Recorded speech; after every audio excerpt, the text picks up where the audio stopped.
ओम शांति। आज की मुरली है, मीठे बच्चे तुम अभी पुरुषोत्तम संगम युग पर हो। तुम्हें यहाँ रहते नई दुनिया को याद करना है और आत्मा को पावन बनाना है। मीठे बच्चे तुम अभी पुरुषोत्तम संगम युग पर हो। तुम्हें यहाँ रहते नई दुनिया को याद करना है और आत्मा को पावन बनाना है। आज की मुरली का प्रश्न है, बाप ने तुम्हें ऐसी कौन सी समझ दी है जिससे बुद्धि का ताला खुल गया? उत्तर है, बाप ने इस बेहद अनादि ड्रामा की ऐसी समझ दी है जिससे बुद्धि बुद्धि पर जो गॉडरेज का ताला लगा था वह खुल गया। पत्थर बुद्धि से पारस बुद्धि बन गए।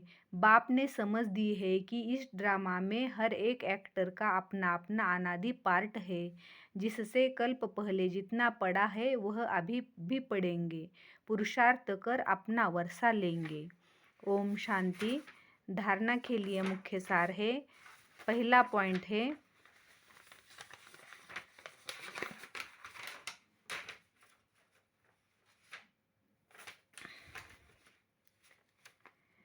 याद की यात्रा से आत्मा रूपी बैटरी को चार्ज कर सतो प्रधान तक पहुंचना है।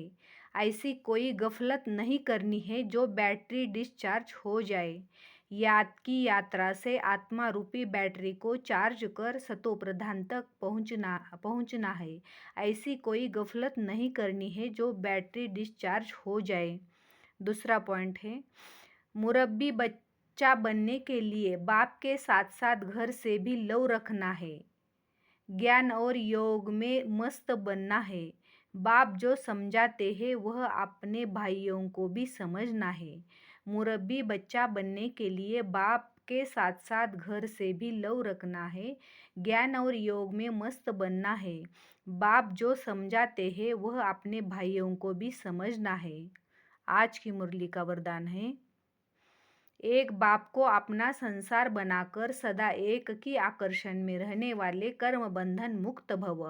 एक बाप को अपना संसार बनाकर सदा एक की आकर्षण में रहने वाले कर्म बंधन मुक्त भव।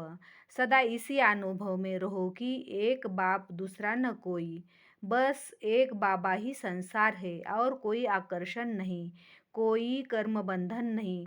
अपने किसी कमजोर संस्कार का भी बंधन न हो। जो किसी पर मेरेपन का अधिकार रखता है उन्हें क्रोध या अभिमान आता है, यह भी कर्म बंधन है। लेकिन जब बाबा ही मेरा संसार है यह स्मृति रहती है तो सब मेरा मेरा एक मेरा बाबा मैं समा जाता है और कर्म बंधनों से सहज ही मुक्त हो जाते हैं। आज की मुरली का स्लोगन है, महान आत्मा वह है जिसकी दृष्टि और वृत्ति बेहद की है। महान आत्मा वह है जिसकी दृष्टि और वृत्ति बेहद की है। ओम शांति।